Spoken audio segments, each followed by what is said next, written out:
Hi, my name is Kim Sauer at Apex 2015 in San Diego. I'm joined today by George Babka from Yamaha. George, thank you very much for joining us today. It's the first day of the show. Give me a little bit of an overview of the highlights. What are you showing here? Well, a couple things we're showing this year is the Sigma G5 machine, and is an acquisition that we made when we partially transferred assets from Hitachi HighTech. We acquired the intellectual property and the product line, the Sigma series, which is a high-speed placement machine. Placement, yeah. And so that was complete on February 1st, and so we hired all the staff of Hitachi HighTech was involved in the mounter business, and so this is their first time at the show for us. They're all of them have 20 years experience just in a different booth. So that's really nice because as we see our product line and theirs, they certainly fill a niche in between our ultra high speed machines and our more of medium volume machines. Okay. So. Is there a market for the high-end machines here in America? Because traditionally I would have thought that the high mix, low volume is here. Sure. But also there's a lot of, not necessarily rumors, but talk going on about a lot of the high volume actually coming back to the States. Is that something that you're seeing? Well, we're seeing some significant volume business coming back, but no one's building, 80 million cell phones a year in a shop here in the U.S. or even in Mexico as much.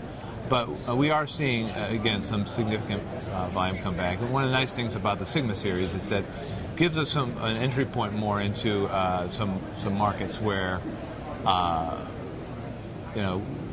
with the combination of board size and speed, it actually gives us some natural in with some other larger EMSs. Yeah. And so, I like to say with pick and place, every machine kind of has its market or niche in the industry, and so with the Sigma, that really does open up a significant number of doors. And so, and you're responsible for sales for the Americas. So when I was just talking about here, I was meaning the all USA. But therefore, is the Sigma something that is relevant to the southern, like Mexico, where there's a lot of EMS activity and a lot more high volume going on there? We see that, but also, if you look out on the West Coast, I mean, you have a lot of customers who are now starting to getting some more volume business, whereas before you have a lot more rapid prototyping, and then when anything got to any volume at all, it would always be outsourced. We're seeing a little bit less of that, especially with the port strike that's going on, or slow down, or whatever you want to call it. That has contrasted in sharp relief this idea that we can't always rely on that ship taking 12 days to come over from Japan or whatever from China.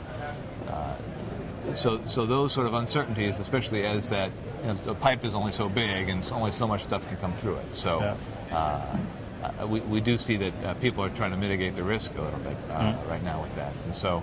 Especially on the West Coast, but even we've seen a lot more investment in automotive and things like that. Our natural, what we call traditional Yamaha machines, or what we've had in the past, is a very good match for the automotive industry, and has some significant increases in North America, most especially.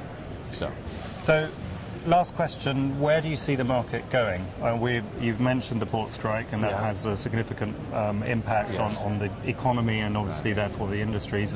Let's keep that aside, but what's the industry as such doing? Well, we have seen, at least for Yamaha, I can't speak for the entire industry, but we saw a significant uptick in business in the last quarter of 2014.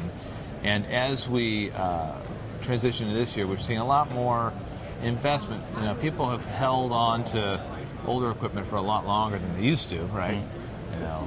And now machines are getting to a certain age where they're like, well, we have to make an investment. We can't just wait. A rainy day is here. Sure. And although people are a little bit more shy of making an investment before they actually have business, now the requirement is that you really have to have machines available.